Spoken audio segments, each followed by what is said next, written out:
Hey guys, it is me. It is TK Barlow from the Barlow Group Tax and Accounting Services.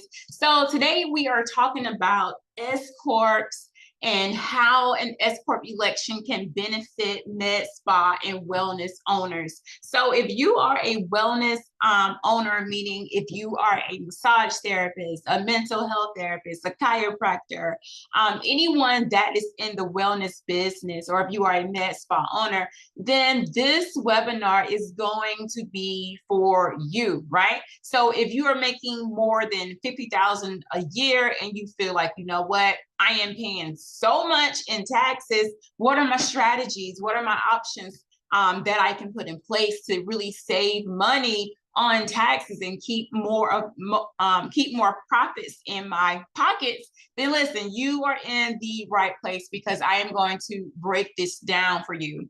All right. And so if you're interested in taking the S-Corp election, or if you've already taken the S-Corp election and you just need a little bit more information on what this is about, how it affects your business, and how to move forward, then yes, again, you are in the right spot. All right. So over the next couple of minutes, I am going to go over exactly how the S-Corp can save you thousands of dollars every year, how to pay yourself the right way, and how to keep the IRS happy and off your back. All right. So my name is TK Barlow. If we have not met, I am, again, the founder of the Barlow Group, and where we specialize in helping wellness and med spa owners just like you save money, stay compliant, and do this all running a profitable business. Okay. So I have helped business owners go from overpaying $8,000, $15,000 in taxes every year to keeping that money in their business, where they are able to buy product or buy treatment devices or hire staff just to be able to pay themselves more. All right. So this is one of the biggest tax strategies that you will see, that a lot of owners will take in order to save in taxes. Okay. So in this section, you are going to learn how to pay yourself the right way with the S-Corp, the rules that you need to keep in mind when it comes to staying compliant and stress-free, the real cost that it will cost you to run an S-Corp, and tax strategies that you are able to put in place for your business that is going to save you thousands. All right. So if you are like, you know what, I wonder what that S-Corp thing is about, how can it really benefit me in my business, then you are in the right place, and we are really going to dive in it today. All right. So let's get into it. All right. So one of the biggest problems that we see, one of the biggest issues that a lot of people have when they are operating as a sole proprietor or a single member LLC is that every dollar that you make in your business as profit, you are taxed a self-employment tax. All right. And that self-employment tax can be anywhere, not anywhere, that self-employment tax is going to be 15.3%. All right. And this is on top of your federal taxes that you may have to pay, and your state taxes that you may have to pay as well. And so when your business is growing and growing, and you're seeing that net income, when you're carrying that net income to your personal taxes, once your tax preparer do your taxes, it's going to be a line. And on that line is going to show you what that self-employment tax is, right? So if you have about, 30,000, 40,000 that is left over in net profit, you are paying 15.3% taxes on that. And so that can be a really big deal as your business grows. So let me give you an example. If you have like $100,000 as a net profit, you could easily be sending the IRS about $30,000 in self-employment taxes every year. And so when you're seeing your business grow to this magnitude, you do want to figure out, okay, well, what do I need to do in order to save on this tax, in order to keep more of my profit in my pocket instead of giving it to the IRS? So what is the solution? You have to come to a point to where you're able to ask yourself, is it time for me to take the S-Corp election? Okay, so what is the S-Corp election? The S-Corp election, we'll start with what it is not, all right? So the S-Corp election, it is not a new business entity, okay? So sometimes we get a little confused when it comes to the S-Corp election, and we think that this is a business entity, and it is not. It is a tax status that you are choosing with the IRS.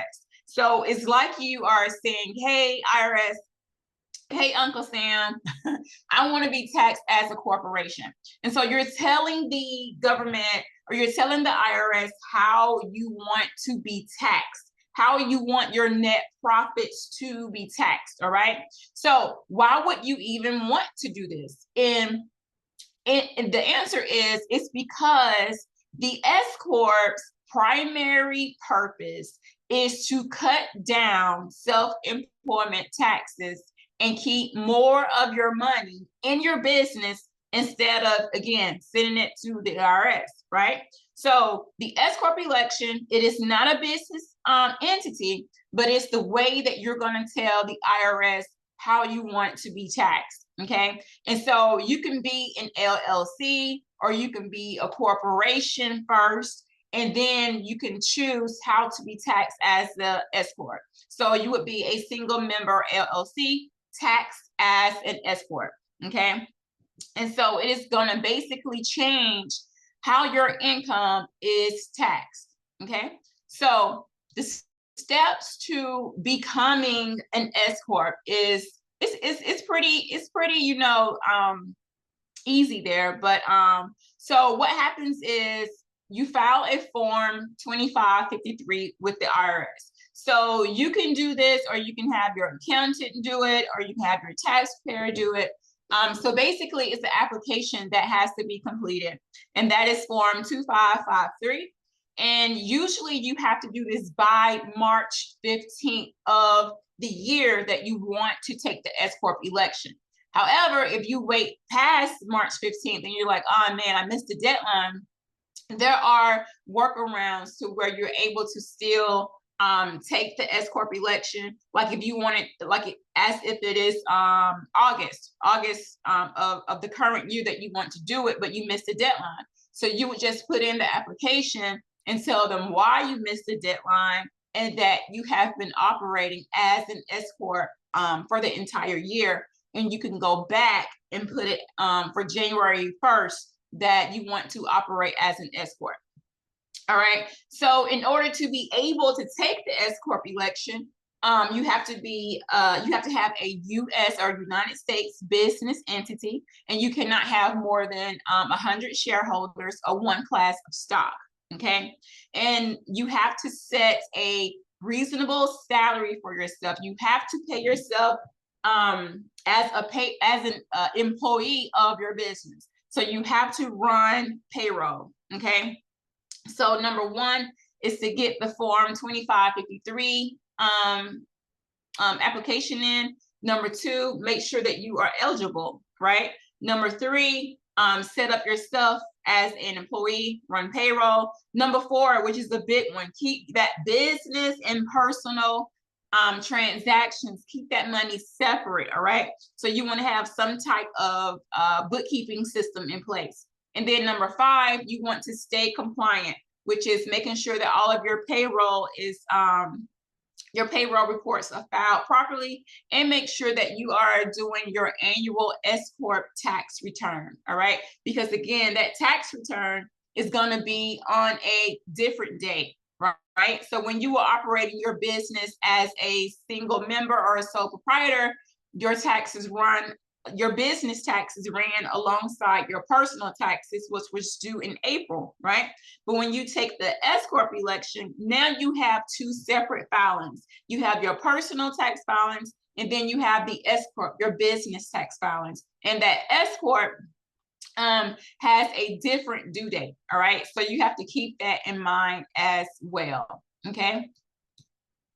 So How does the S-Corp put more money in your pocket? We kind of already hit on that a little bit.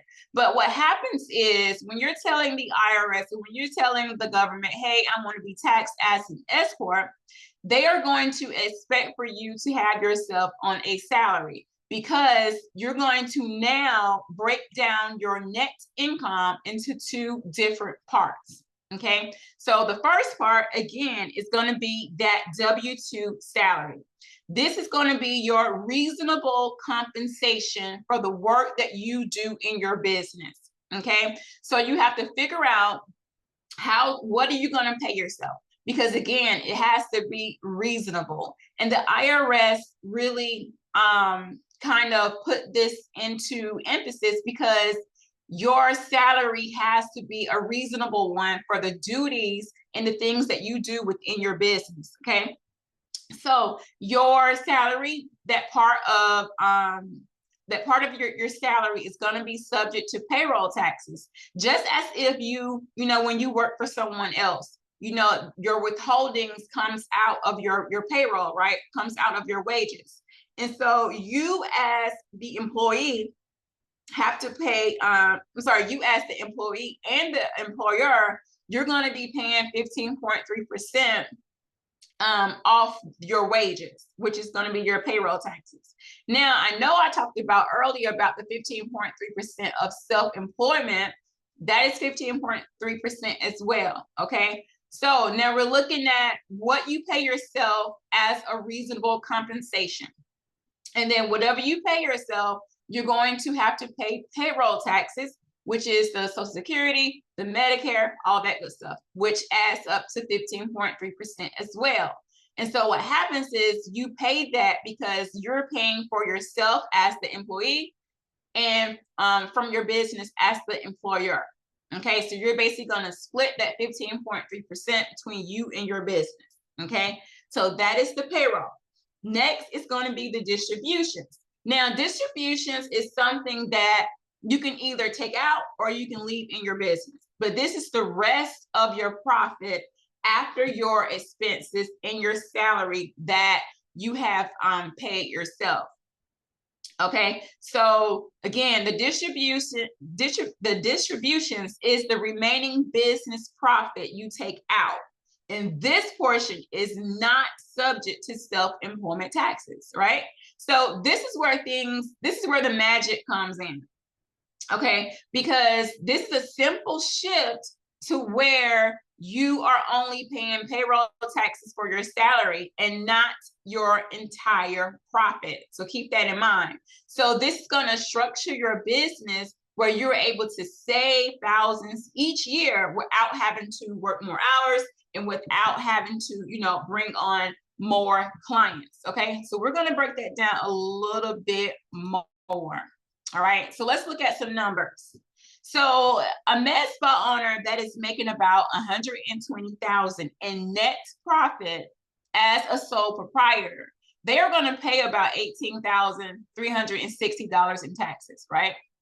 Because again, they're operating as a sole proprietor, and whatever that net income that they are bringing in, whatever is left over at the end of the year, is going to be subject to 15.3%.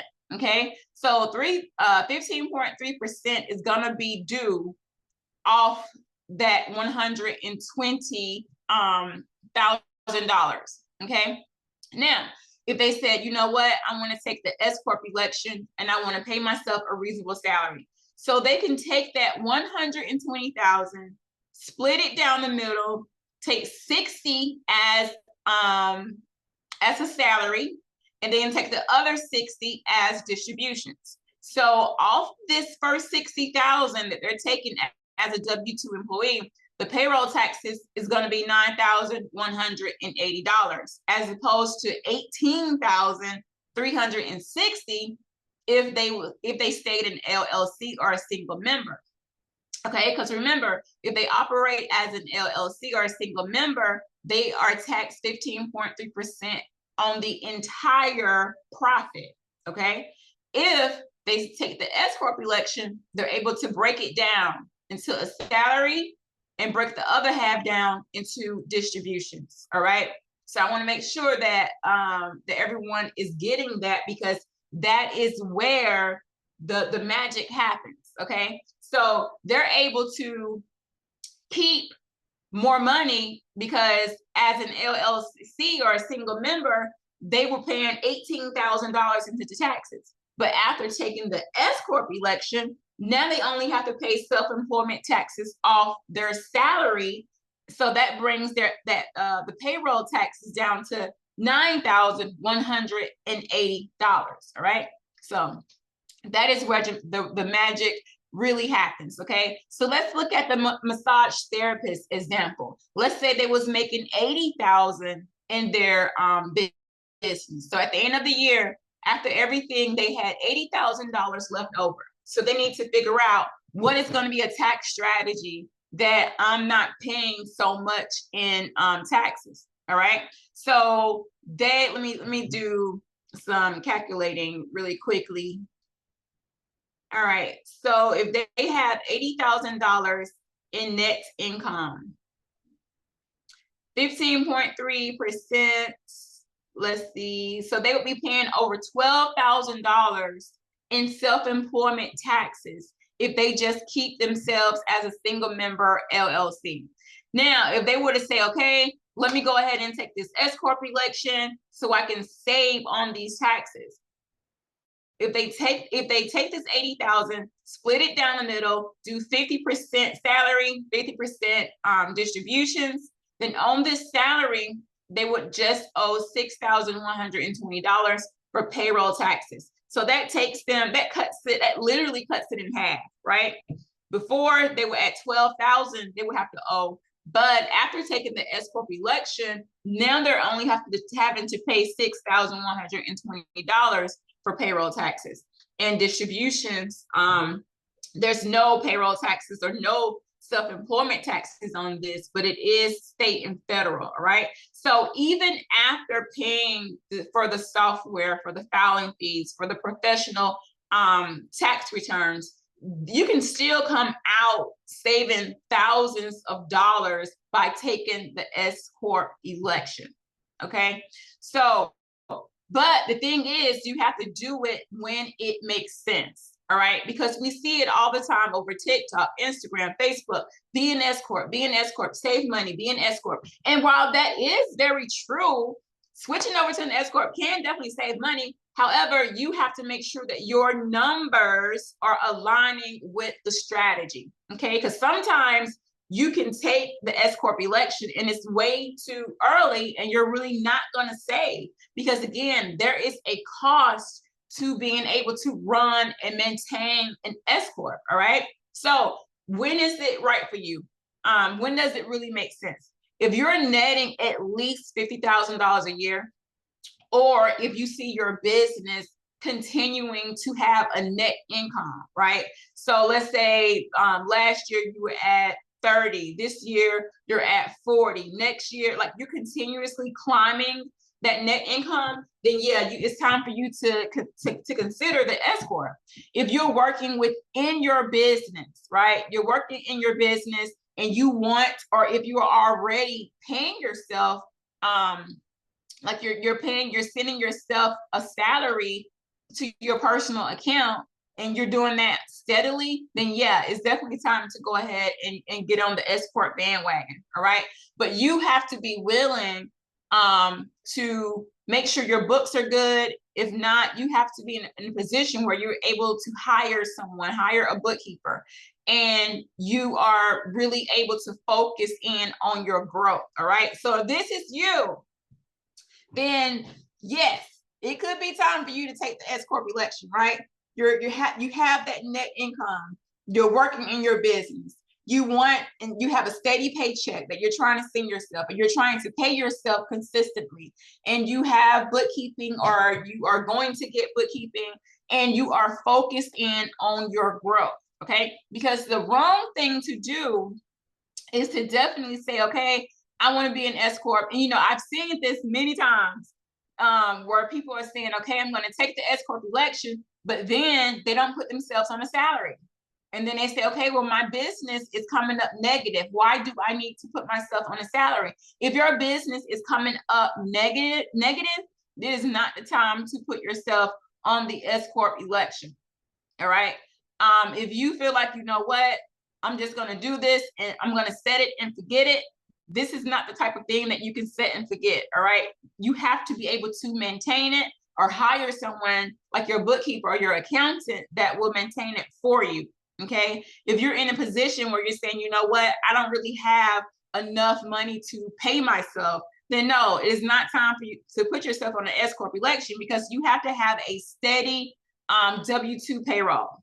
Okay, so those are the things that you should consider if you are looking to take the S-Corp election. All right, so the true cost, because I said running an S-Corp, it is a cost to do this. It is not like just doing a filing and then you're done with it. That's not how this works. Okay, so to run the true cost of running your S-Corp, here are some of the things.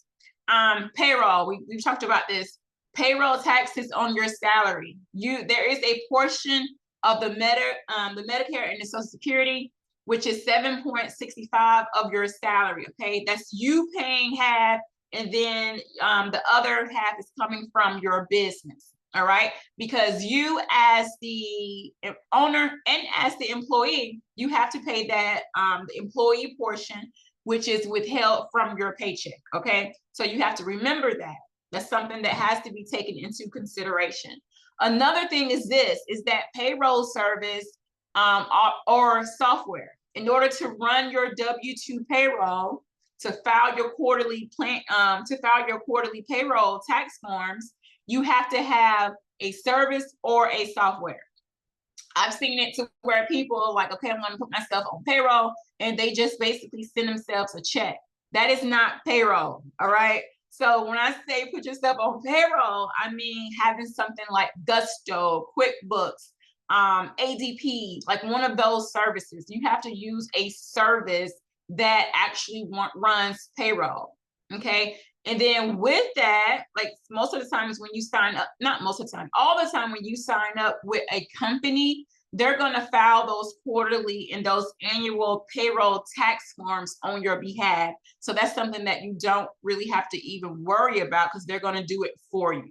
Okay. So you have the payroll taxes to think about, the payroll services or software to think about, and then the S-Corp tax return, okay? Because when you operated your business as a sole proprietor or an LLC, you simply filed your taxes, did the Schedule C, put in your expenses, in your income, and everything went together. But when you're taking the S-Corp, there is another tax form that we talked about earlier that has to be done. This is not going on your personal taxes. Your personal taxes is going to be one filing, and then your S-Corp taxes is going to be a total different filing, okay? And so the cost to do the S-Corp filing can be anywhere from $500 to $1,500 to $2,000. Like I've seen them, be up to $2,000 sometimes. But it really depends on who's doing your taxes, right? So, but you have to know that the personal taxes and the business taxes are now two separate filings, okay?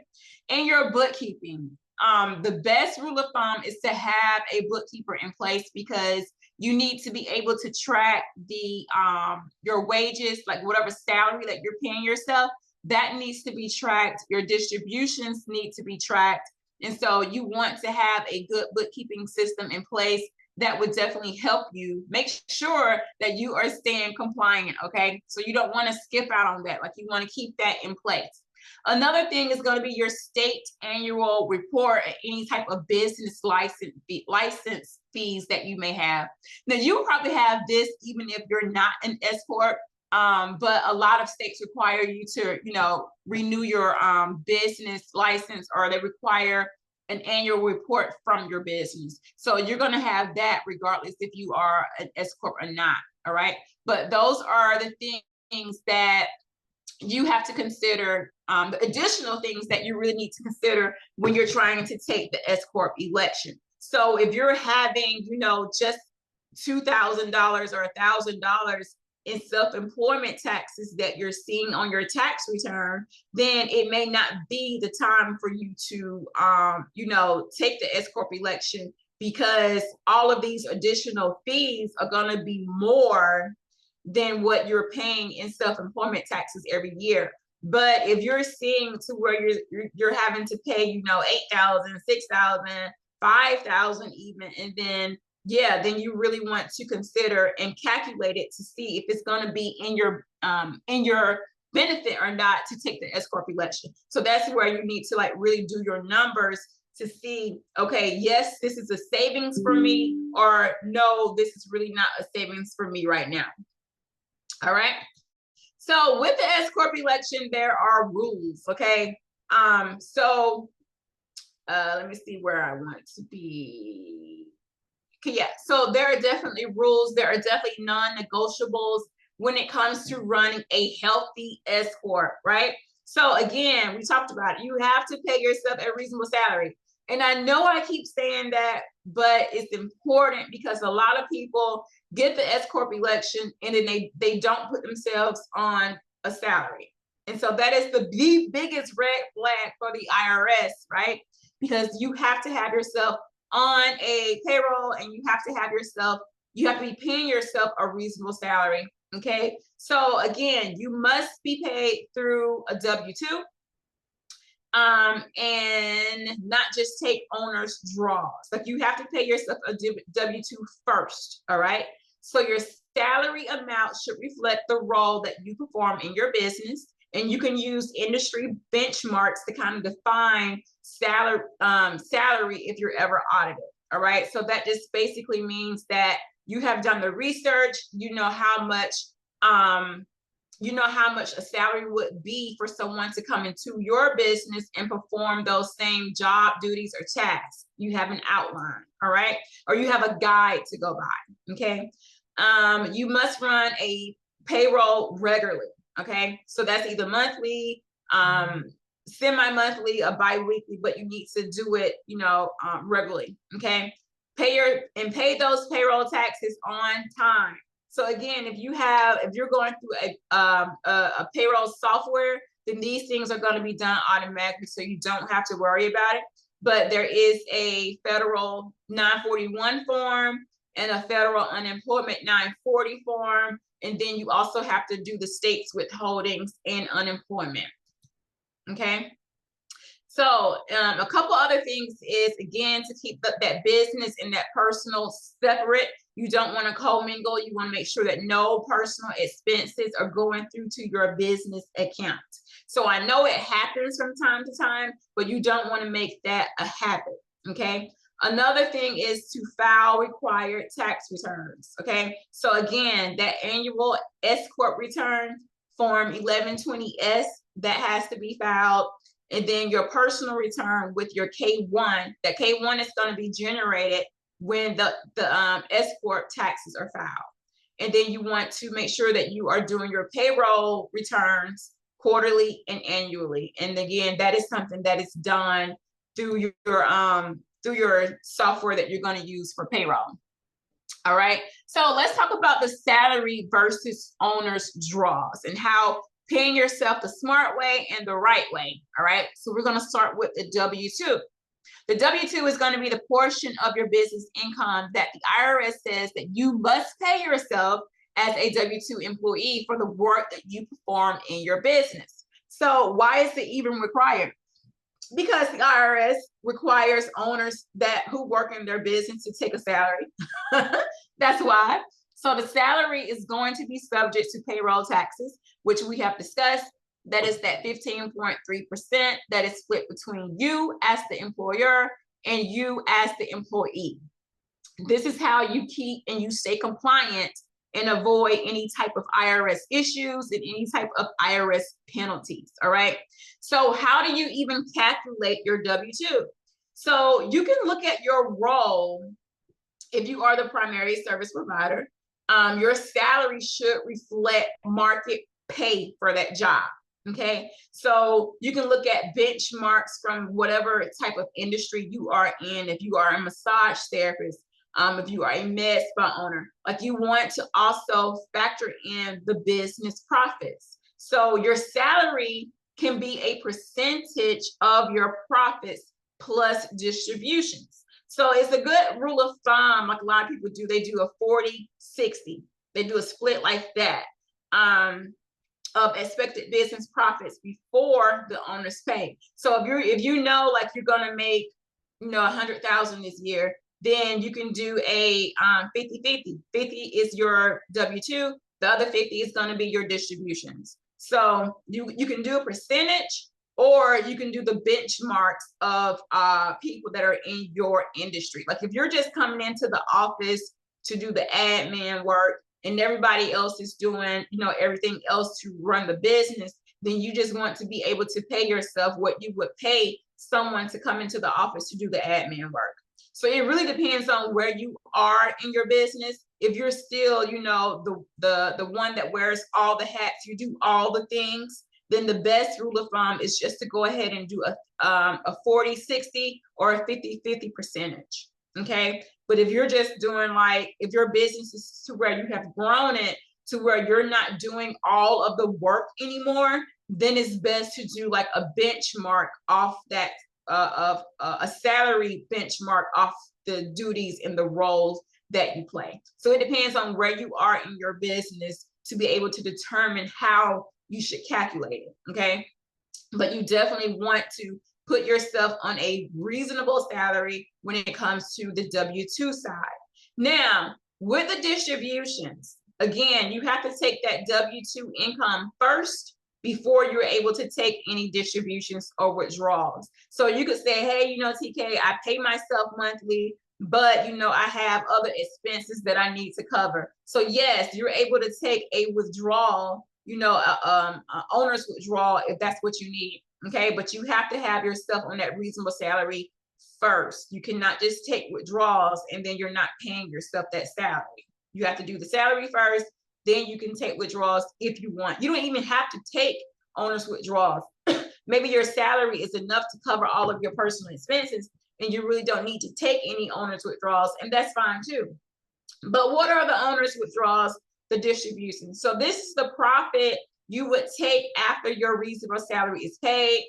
And that is valuable because, again, you're not subject to self-employment taxes or payroll taxes. Okay. And this is the reason why you have to have yourself on a reasonable salary, and you have to take that W-2 income first, because the IRS knows that your distribution is not going to be subject to self-employment taxes or payroll taxes. And so some people try and abuse this portion right here, or they try to take more owner's withdrawals than they do the salary, because again, there's no self-employment or payroll taxes due on this amount.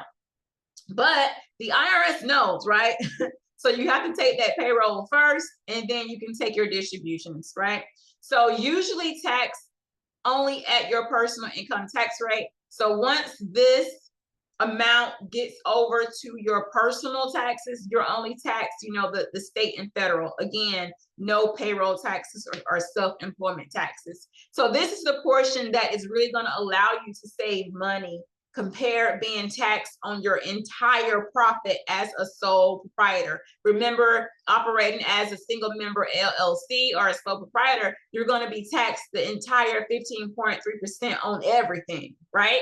But when you do this, when you take the S-Corp election, break your income down into the salary and the distributions, the distribution part is not taxed, self-employment or payroll taxes. Okay, so when can you take them? After your business expenses, after your taxes, after the salary, after everything's been covered, then that is when you're able to take your owner's withdrawals or distributions if you want. So the best practice is to be able to take them quarterly or a few times a year, but you don't want to take them every week like that, because again, that will mess up your cash flow. And so you don't want to damage your cash flow. All right. So you just want to take your distributions, sparingly. Okay. So some payroll options, because I want to give you options when it comes to your payroll. So a lot of people, they're like, okay, well, I'll take the S-Corp election and now just do payroll myself. This is the least expensive way to go. However, it is more involved. All right. So if you already don't have time to do your books or do certain things in your business, taking on the responsibility to do payroll is not going to be a smart thing. Okay. Because there's so many moving parts when it comes to doing the payroll. So if you're trying to do this manually, you will have to calculate the payroll, calculate the withholdings, make deposits, and then make sure that your state payroll system and your filings are all getting submitted on time. So it's doable, yes, but it's very, very much more involved and a lot of more work when it comes to trying to do it yourself. Okay, so I would not suggest that. Another option is to do the online payroll software that we talked about, which is most popular, and that is going to be going through Gusto, going through QuickBooks, or going through Patriot, or Wave Payroll. So there are a couple of different softwares out there that you can use, and basically you're just going to enter in your hours, your salary, and then the software is going to calculate the taxes, run the direct deposit, and file the quarterly and annually form as well. Okay, so this is more, this is, there is a cost to do this. However, it's going to be automatic. It's going to be automated. So you're not having to do a lot there. Okay. And then another option is to just do it through your accountant or your bookkeeper. So for my clients, I use QuickBooks. And so my clients just usually tell me, hey, TK, I have this much in payroll, or if we know what their salary is going to be every month, it's an automated thing, right? So I just run their payroll for them on the every 2 weeks or monthly, however they want to be paid, and this is automated. Like, they don't have to worry about telling me the hours unless they change something, but everything is automated, and it's much easier to just run it through your bookkeeper or your accountant if you have one. And so you don't have to worry about any of the filings or any of the keeping everything together on the book side, because you have someone doing that for you. Okay, so just keep that in mind too. And it's probably not going to be that much more, but there is a fee to do that as well, to add that to your bookkeeping package. And so you would just have that added. All right. So common mistakes, because there are a lot of mistakes that I do see. I've mentioned a couple of them earlier, but the number one thing is not running payroll, right? You have to get that payroll in there. Another thing is taking all draws and not doing a salary. That's a no-no. Missing deadlines and penalties, or not budgeting for the S-Corp admin costs, commingling personal and business funds, forgetting the payroll tax deadlines, or missing the annual S-Corp tax deadline due dates, and not having a bookkeeping system in place. All of these things are definitely red flags that will get you audited, right? And so another thing that a lot of people don't know is when you take the S-Corp election, and if you fail to stay compliant, they can take your S-Corp election away from you, right? And you have to pay that entire 15.3% off that net income, right? Nobody wants that. So we want to make sure that we are avoiding these S-Corp mistakes, okay? And then just some due dates for you to keep in mind. The S-Corp tax return, those are due in March, okay? And you can still do an extension just like you do with personal, and it'll be due in September. The owner's personal tax return, those are due on April 15th. And then that's that state renewal report and that fee that a lot of states have as well. So just keep that in mind, okay? So let's recap.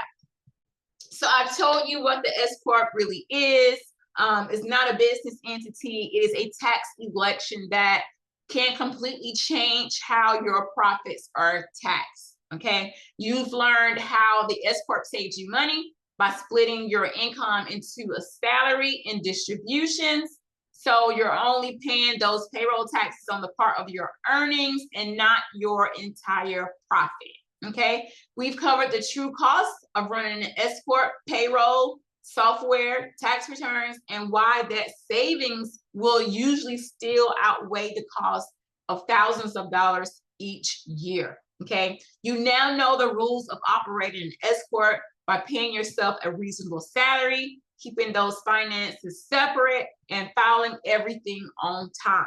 Okay, I also showed you 5 steps of how to become an S-Corp, from filing Form 2553 to running payroll and staying compliant. All right, so it has been my pleasure to discuss with you a little bit further into detail of how to become an S-Corp, how to keep it, how to maintain it, how to stay compliant. So if you have any questions, you can definitely shoot me an email. I'll put information attached to this webinar so you can get in touch with me. But my email address is hello@tkbarlow.com. If you need a free 15-minute consultation, just shoot me an email. Also, if you have already taken the S-Corp election and you're ready to take the next steps, which is to calculate your salary and get your payroll set up, I'll send a link for you to be able to get on the calendar so we are able to move forward with that. All right.